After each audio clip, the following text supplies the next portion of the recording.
Welcome to Strategy Simplified. Today, Taylor Robertson joins the podcast to share his journey of breaking into BCG from a non-target school.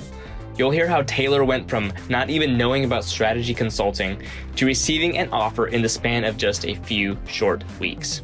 It's an incredible story of what can happen when you combine effective strategy with dogged determination and a good dose of hard work. Let's get right into it. Taylor, hey, welcome to Strategy Simplified. We're excited to have you today. How are you doing today? I'm doing well. Thanks, Japheth. Awesome. Well, listen, we're stoked to get your story out. And without further ado, let's just dive right in. So I'd love to just get to know you personally and professionally. Take 30 or 60 seconds. Who are you? What's your background and what are you doing right now? Yeah, definitely. So I'm Taylor Robertson. I'm a senior at the College of William & Mary studying finance, and I just recruited for consulting this past summer. I picked my major in finance when I found my business interest as a senior, and I did a project on the cost of surrogacy. Being a gay man, I just thought this was an interesting cost to plan for the same way most people would like mortgage or retirement. And I found that business really satiated my deep curiosity. And so, became a finance major and have had multiple different leadership positions on campus, like business manager of our student newspaper, treasurer of a couple of different organizations. And then I also still take up personal projects. Like this past summer, I sold my grandmother's house privately. And I also had an internship this past summer with SC&H Group I was an intern doing financial software consulting for a major credit union.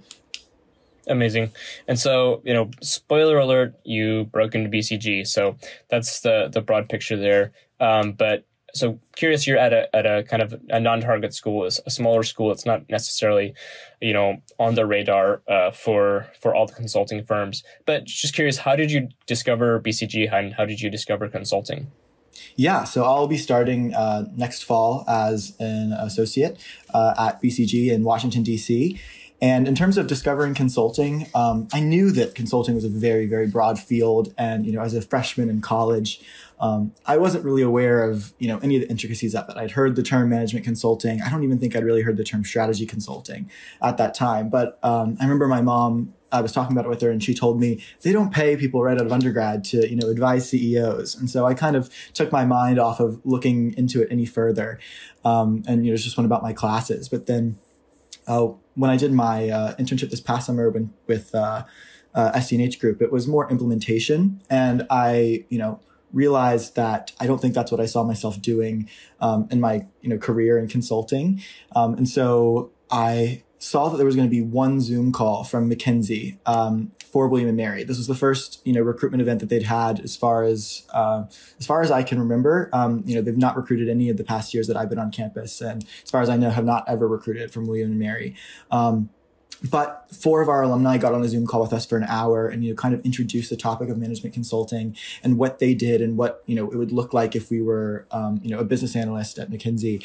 And it really fired me up. I was like, yes, this is exactly what I wanted to be doing. I want to be, looking at really difficult strategy problems and, traveling around, solving them. And, it seemed like the perfect job for someone who was really curious and also really analytical.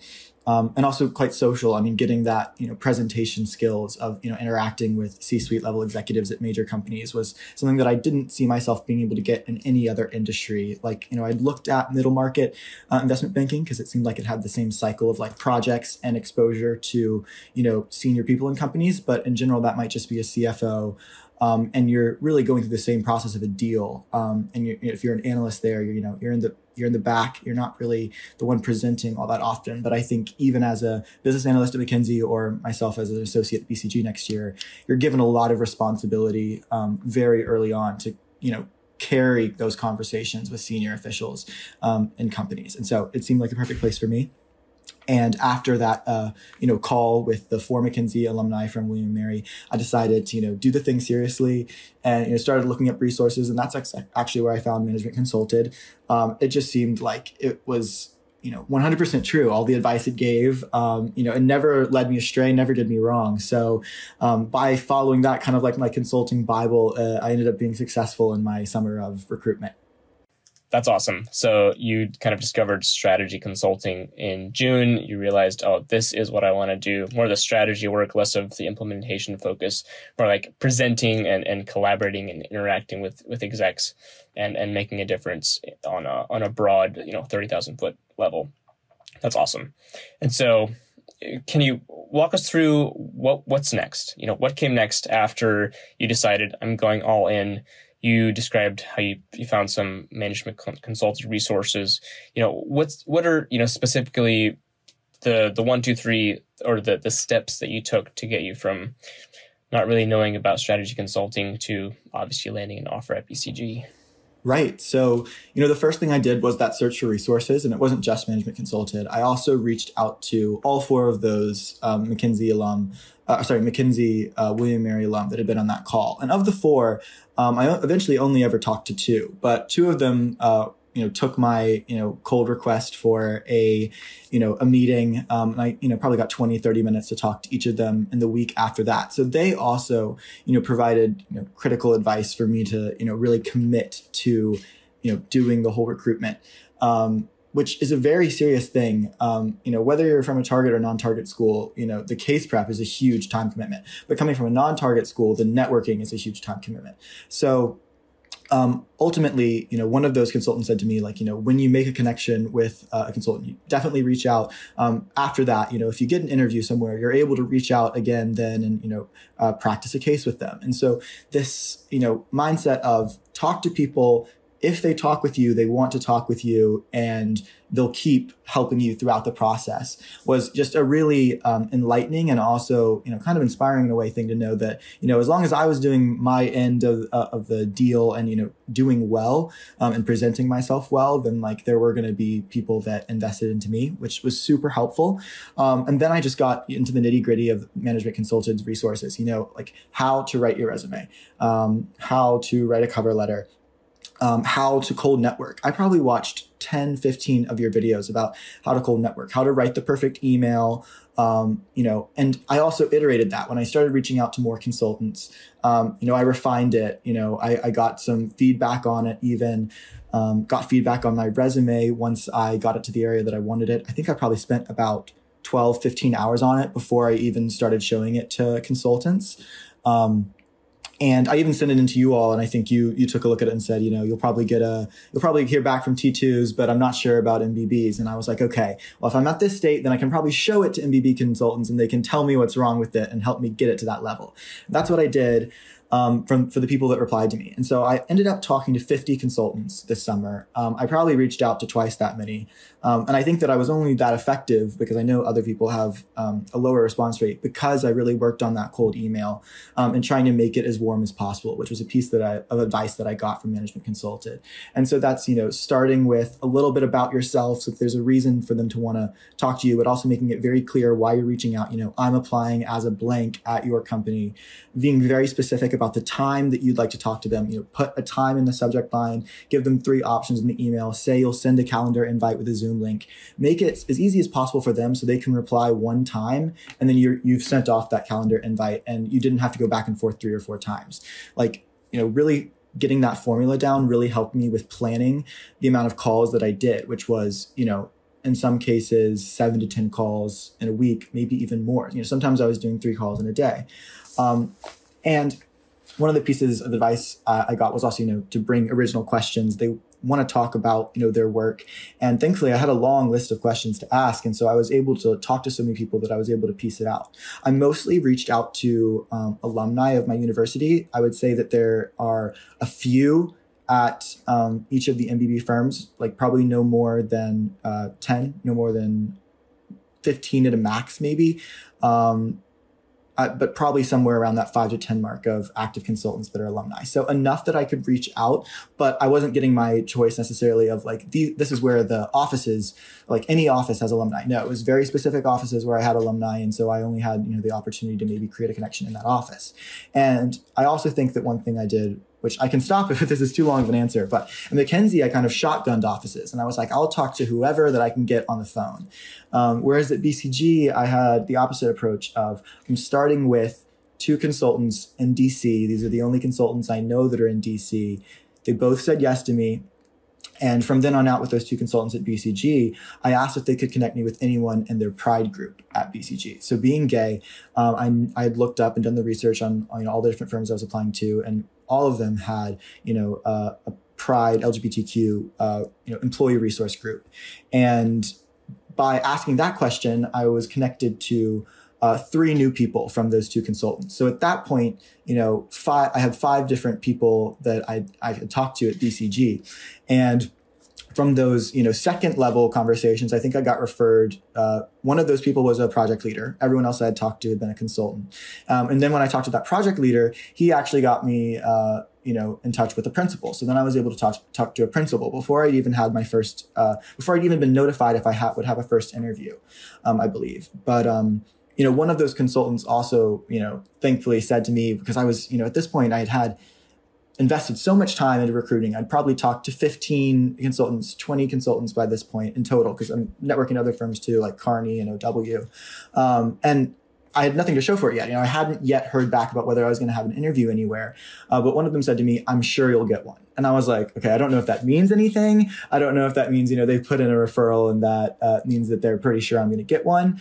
But regardless, them saying that and having confidence that I was going to get an interview also kind of gave me the fuel to keep going. So definitely advice to people that are in the process and it feels like it's never ending effort on your part. If you have anyone that's given you that little piece of confirmation that you're doing the right thing and that you're good at what you're pursuing, feed on that. Remind yourself of that to push through, the so many amount of cases that you have to do, practice cases, or the amount of calls that you have to go through to get the right connections at the firms that you want to work at. I'm going to keep going and then I'll stop. One other thing I did with firms I didn't have any alumni at, like Kearney, which, when I'd done my research on management consulting about the different firms, I was like, I could see myself working here. I could see myself really liking it based on the culture. They had the best website as far as the LGBT resource group goes out of any strategy consulting firm. They just had it was really well developed, but I had no alumni there, not a single one. And I was like, well, that's not going to stop me. And so what I did was I read articles that had been published by Kearney, and I looked for the authors. And, I was able to see 1 or 2 of the LGBT partners as authors of certain articles. I looked for them specifically, read the article, and then I emailed them. And I was like, I read your article about blank. I have a question about it. I'm also, I'm going to be applying. Here's a little bit about me. And then this is what I said as well, because I was reaching out to a partner, because often only partners are cited on these research articles at all the firms. You don't get lower level people. I said, feel free to connect me with, one of the analysts that worked on this piece with you if you don't have the time.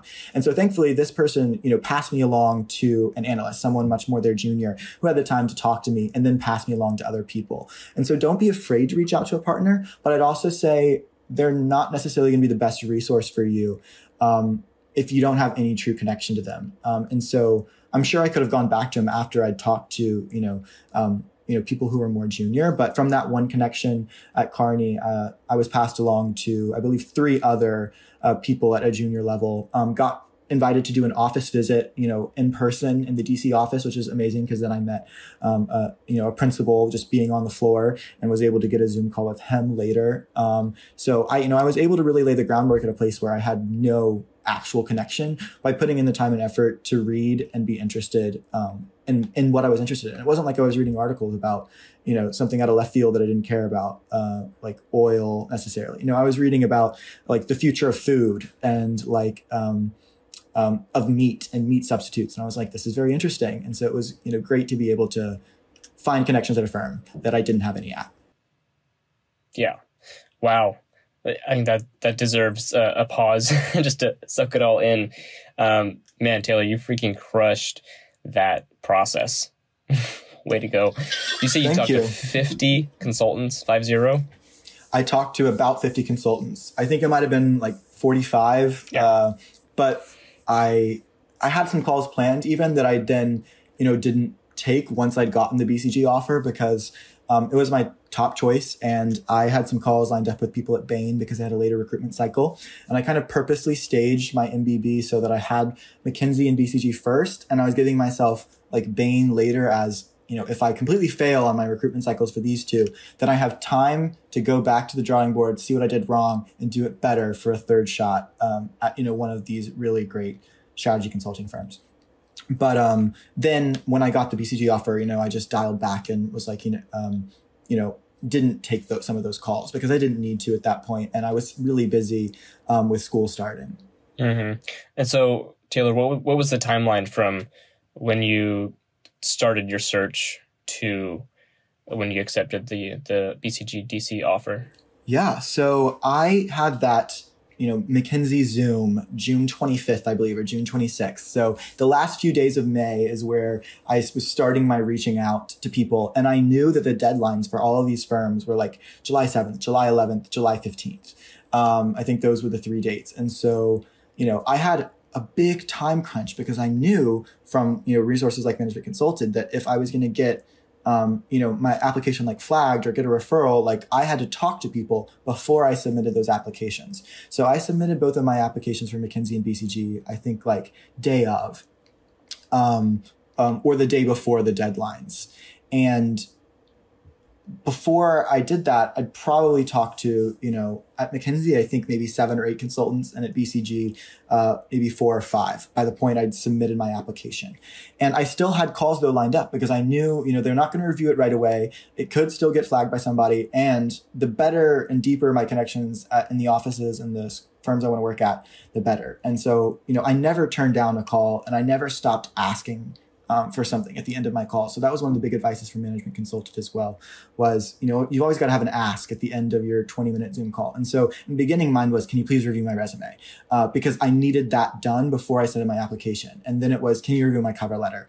And then once I'd submitted my applications, it was, can you pass me along to someone else? Was another one in there. And so by talking to as many consultants as possible, I was able to not ask too much of any one consultant.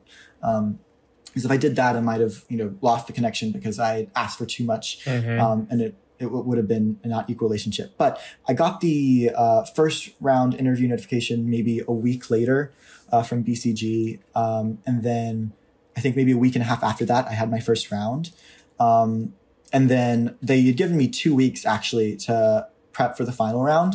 But the problem was I'd actually already gotten an interview scheduled in person with EY Parthenon for that date. I believe it was maybe like August 19th or something. And I was like, well, I can't do that. I've already got my tickets to go in person. They were like, well, can you do a week earlier? So like basically 1 week from that day. And I was like, I feel good about my prep. Yeah, I can. I reached out then to, my contacts at BCG, and they all said, I'm happy to case with you. I'd had some saved that I hadn't reached out to before that first round interview, because I knew it might be asking too much to ask of one consultant to case with me twice in the span of 2 weeks, or in the span of 1 week, in all honesty, because I was on such a time crunch. But thankfully I talked to so many people. I'd also asked one of the ones I hadn't talked to if they could pass me along to someone else as well. And they did. So I was able to get, 2 for the one call. I just ran a case cold with a consultant I'd never talked to before. But it was helpful though. And I got that offer then the night of that interview. So I had my interview in the morning on Friday the 12th, I believe. And, I was shaking, nervous all day after it. I was thinking about how I'd done, and at 5 p.m. I was like, okay, they're not calling anymore. They said they were either going to let me know Friday night or Monday morning. So I was like, I'm gonna have to wait all weekend. I go and see my grandmother's, and we're about to go out to family dinner. And then I get a call while I'm seeing my grandmother's at 6 p.m. I take it, and it's the offer from one of the partners that I had interviewed with that morning. And I was super excited, elated to get to share that moment with them. And, I thought that it was likely that I would accept, but I didn't accept right away because I wanted to, go in and see what EY Parthenon had to say and complete that interview the next Friday. And then I accepted my offer at BCG after I had done that interview and, made my decision there. I did accept the BCG offer before I even heard EY Parthenon's offer, which they did give me one maybe a week or so later. And then BCG reached out about a welcome weekend. And I think I had that maybe 2 weekends after I'd interviewed, and got to go visit in person and, meet some people and have dinner and tour the office. Mm-hmm. That's awesome. Well, that's smart of you. Keep keep your options open. Having a couple options on the table is always better than none or just one. And it's great that you got to share that moment with your grandmothers there. Super awesome. They were very happy about it too. They had known that I was waiting on the call. So as soon as I was like on the phone, they were all ears, and I gave them one of a fist pump down, kind of like got it in the bag kind of motion, and they were happy for me. I love that. We'll be right back after this quick message. Work with our team of ex-consultants to get ready for your case interviews, networking conversations, fit interviews, salary negotiations, and more. There's nothing like targeted feedback from an expert who's been in your shoes and has aced the consulting recruiting process.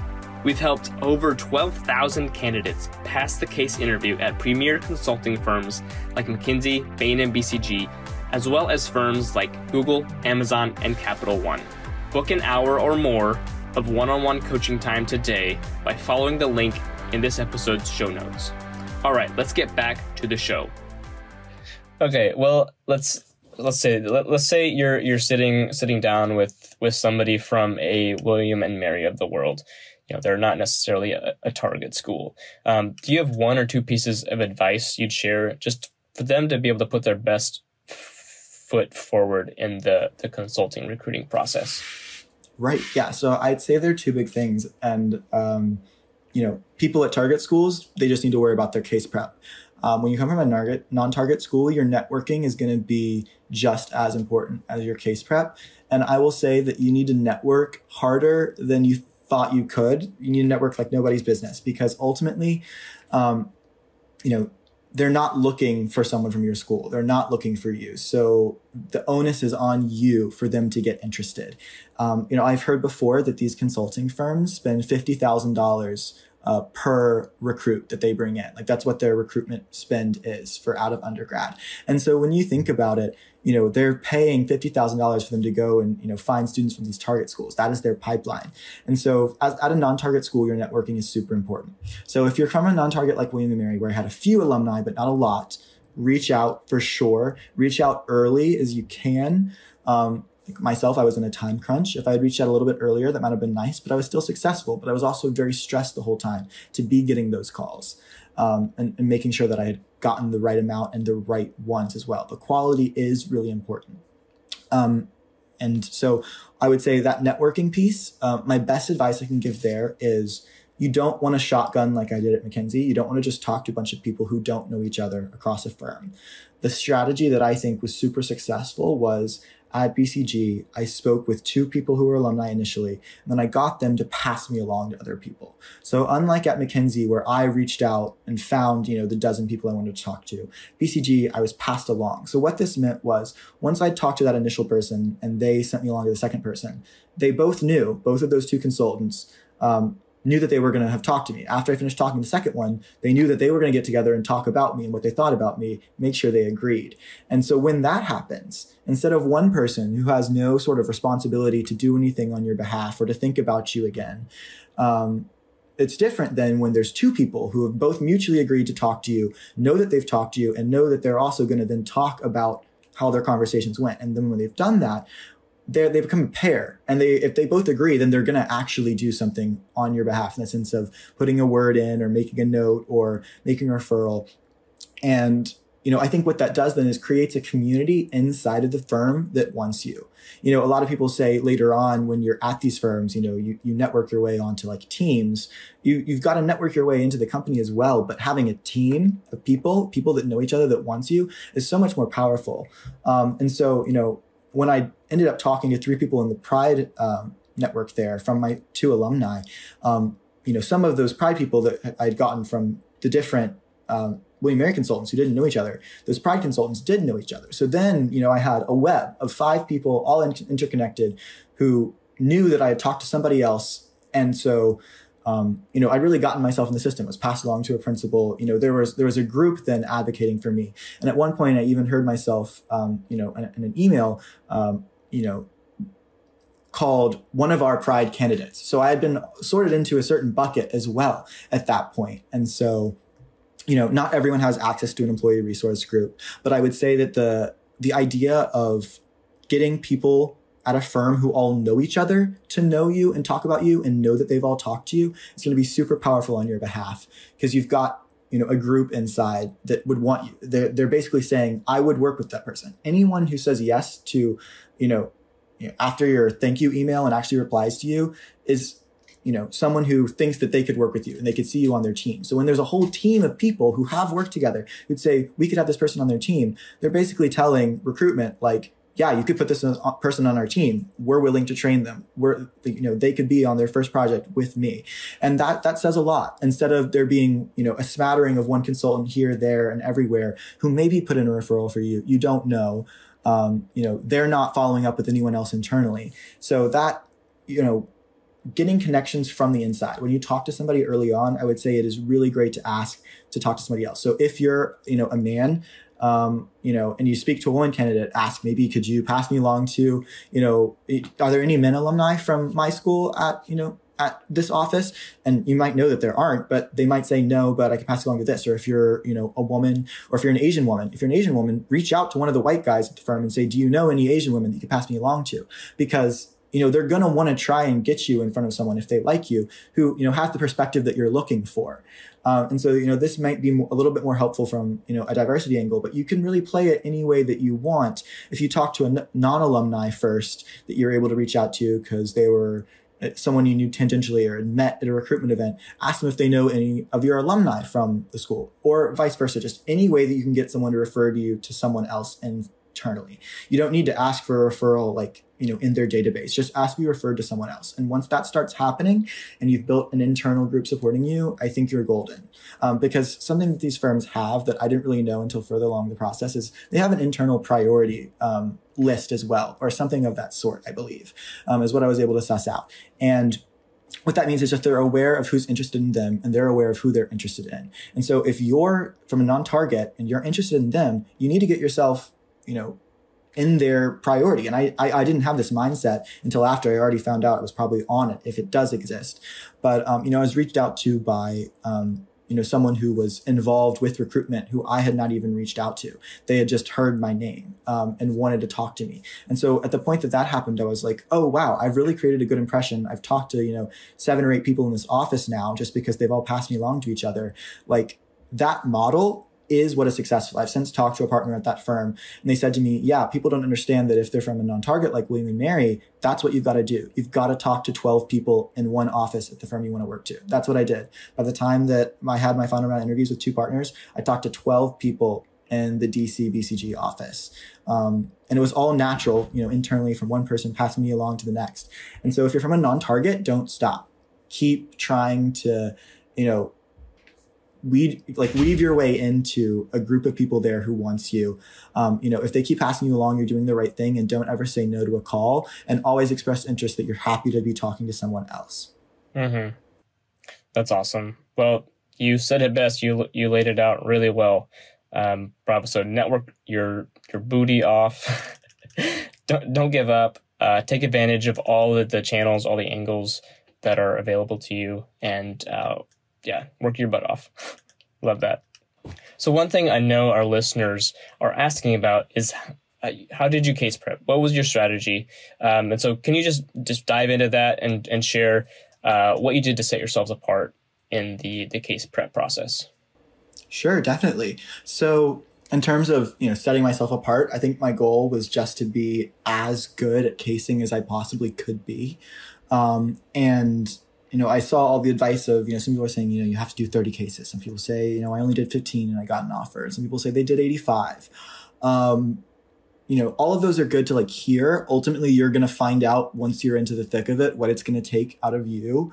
But I would say do not expect to do, less than 10 cases and be in a place where you are, able to knock it out of the park. And anything but knocking it out of the park is not good enough, I think at, MBB at least.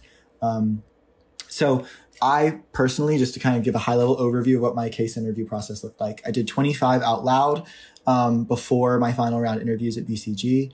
I probably read about 10, just read the cases before I had done any out loud.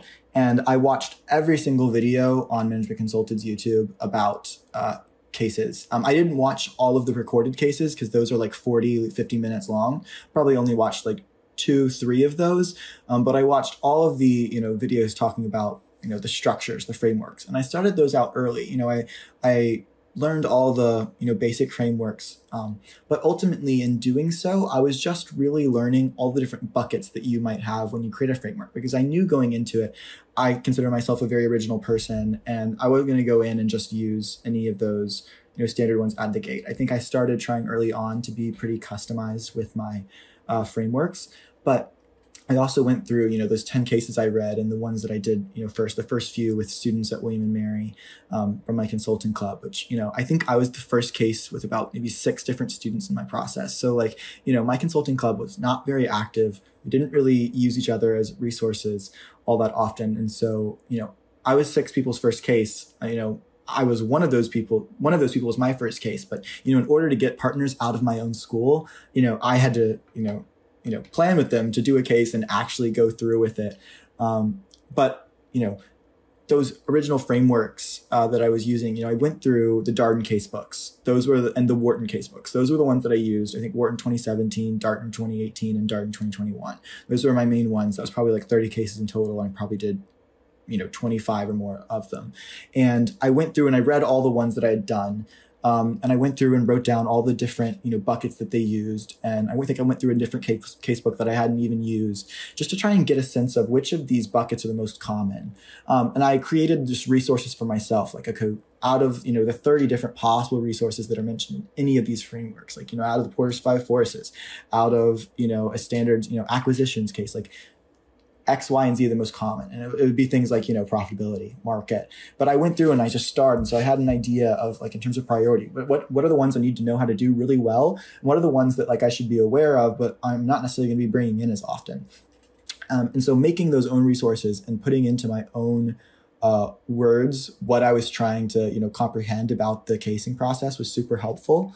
And then I went through and I created my own like cheat sheets as well for the things that I really wanted to focus in on. So when I started casing, my first 4 or 5 were fairly bad, just like, wasn't consistent, had to take big pauses, might even have had to like, look at the case book with the person giving it to me to really like understand what was going on and get a sense of the feel of how cases push forward and how they're even structured.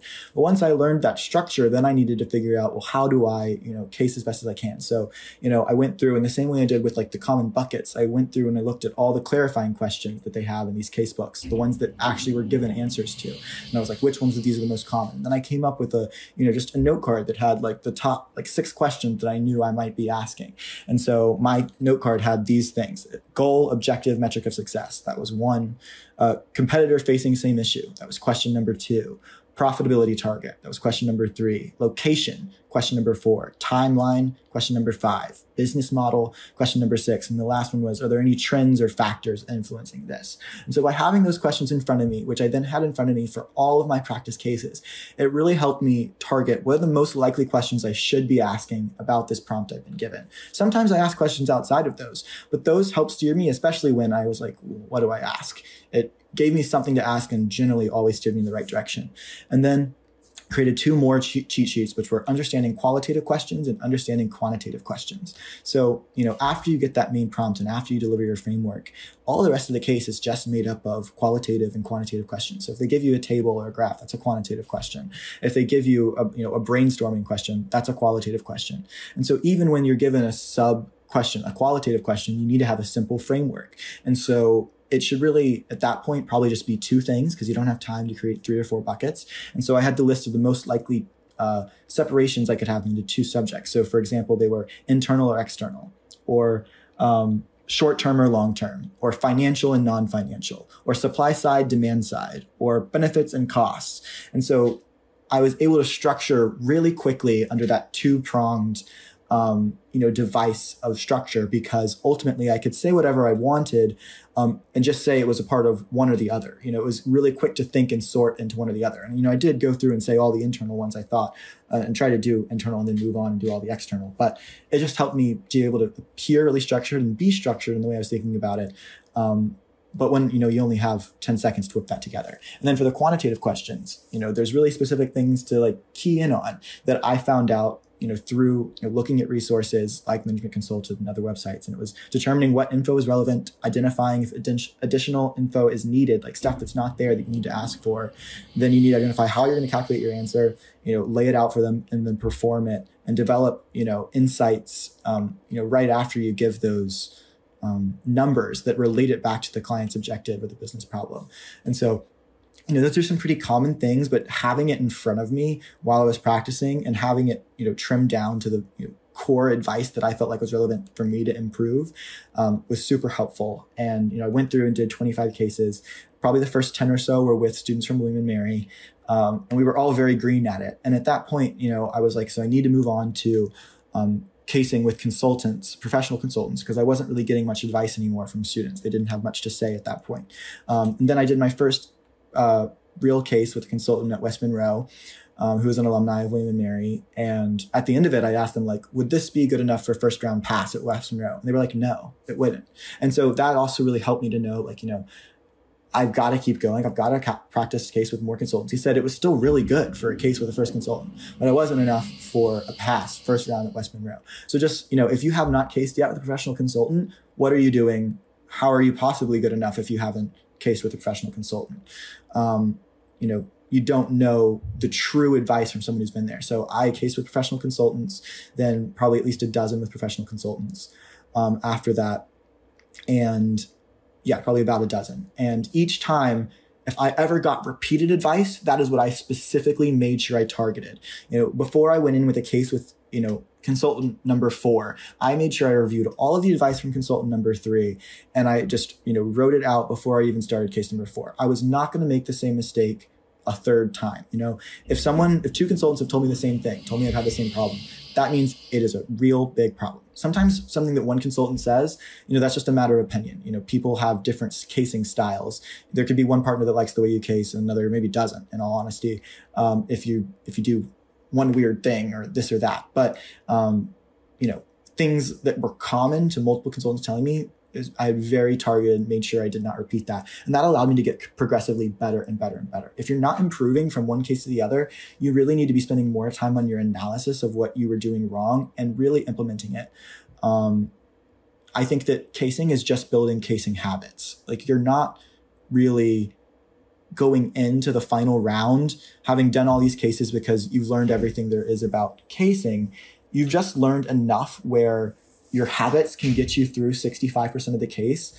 And that allows you to focus 100% on the 35% you really need to problem solve. Because ultimately, when you go in for those final round cases, they don't look exactly like all the cases that I've been practicing with. There were elements of it that shared, structure with like the Darden casebooks cases there.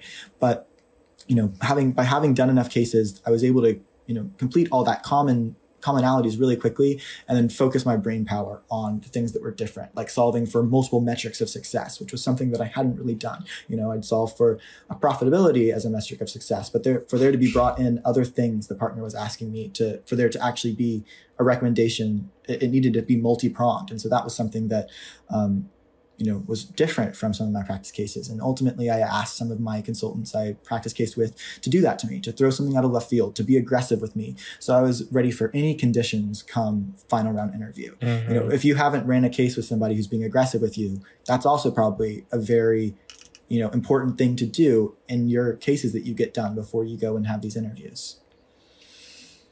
And just as an aside, Taylor, you did one of our live case sessions with us in September 2022. And so folks, if you haven't already listened or watched to that, we'll link to it in the show notes, but it is a fantastic example of what a great casing performance looks like.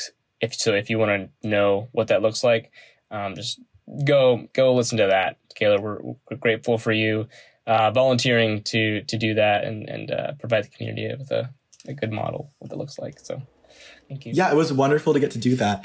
Ultimately, I didn't stop casing until professional consultants were telling me, you're good. Like, take a rest before the final round interview. When I started getting take a rest, I knew I could rest. And so if you haven't gotten to that point where professional consultants are telling you to take a rest, before your final round interviews, then you probably didn't do enough yet. Yep. And maybe you should ask to kick that interview back a week and really, put in the time that you can to get to that level where you're able to take a rest. Absolutely. Yeah. 100% with you. And, so folks, you can reach out to professional consultants, active or former consultants, or you can work, pay for coaching with a service like Management Consulted, or there's others out there that can help you as well. But you heard it from the man here. And so Taylor, looking back, can you take just a minute to share maybe the top 2 resources that were some of the most critical to your prep? Yeah, I would say that the Darden case books were really quite stellar. And I used those when I was giving cases, and just the way that they lay out the structure was really helpful for me to get better. And they were just quality level cases. And then I would say the videos from Management Consulted on casing, super helpful. I think before you even try to do a case, you've got to watch a couple people, go watch the video of me doing it. A couple people who are good at doing it, do it. So you can just see what the true pace is like, and what the way that someone speaks, the way they push forward, the structure of it. You've got to be able to just view that so that your brain is kind of wired to expect what's going to need to be coming out of it. Because, these cases seem really foreign at first, especially how I did it. I don't think I watched maybe enough of a full scale, full run through, because I wasn't really, pushing through the white perfectly in the first 4 or 5 cases. But honestly, I think that even if I had watched 3 or 4 more, it wasn't going to make much of a difference, because ultimately there's point, I think it was after I'd watched maybe 3 full cases, where you've just got to go and do it yourself. You've got to fail. You're going to learn from your mistakes. You're going to feel bad about your mistakes. I know I was oh God, I could not get through that case. That's terrible. But I was just okay, let's get back at it. I've got 3 more planned for the next 5 days. Make sure you're booking yourself out, as much as you can. I didn't really try and do more than 1 case a day, although I had a couple days, I think, in the summer where I maybe did 2 cases or 3 cases. But I was really consistently going at it.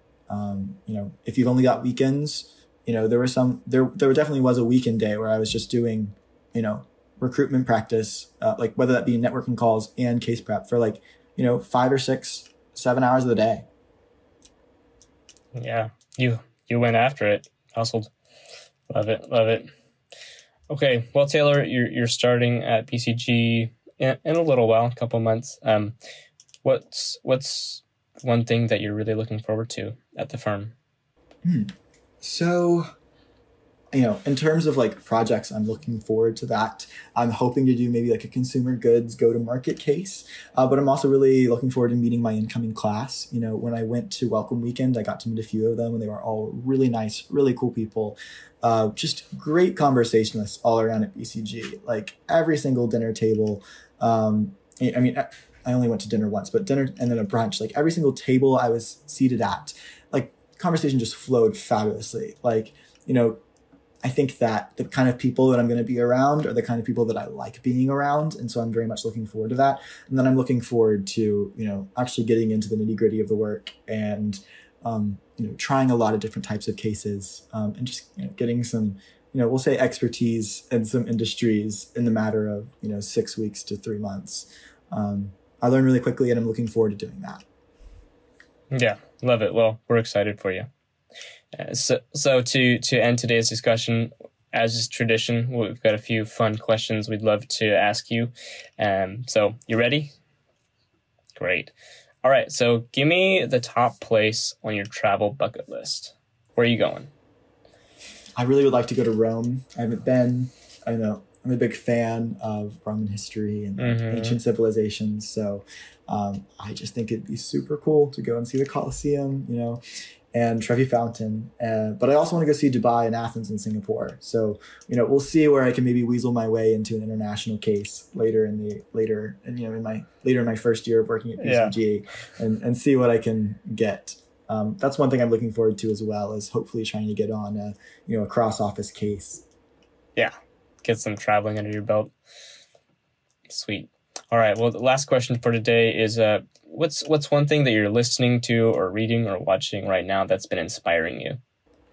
So I've been watching House of the Dragon, George R. R. Martin, spin-off from Game of Thrones, really enjoying it. But I've also been reading some of George R. R. Martin's short stories lately, and those are super cool. I read one called A Song for Leah, I think maybe last week.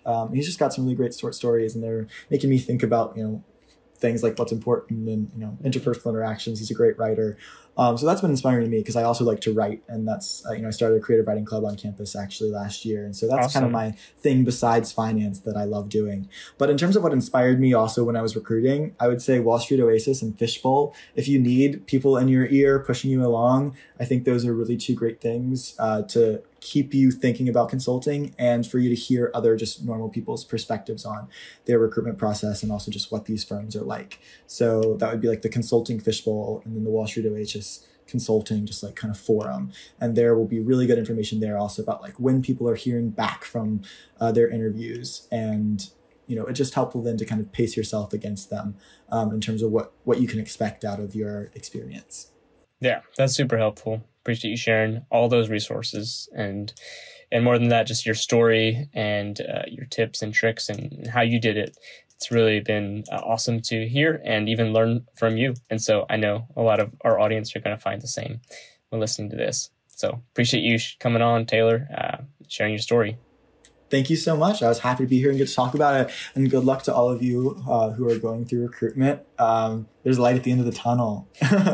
And if you're not stressed a little bit, then, you may be getting a little stressed. But if you're a little bit stressed, then you're doing well, and keep going. Love that. Thanks, Taylor. Thanks for listening today.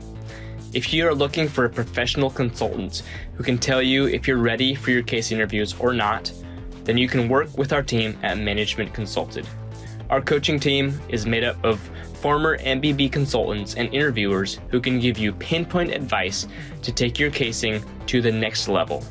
You can purchase 1, 4, 8, or more coaching hours via the link in this episode's show notes. And if you enjoyed today's conversation, please go ahead and leave a rating and review on Apple Podcasts or just a rating on Spotify. We appreciate you tuning in each and every week, and we'll see you on another episode of Strategy Simplified very soon.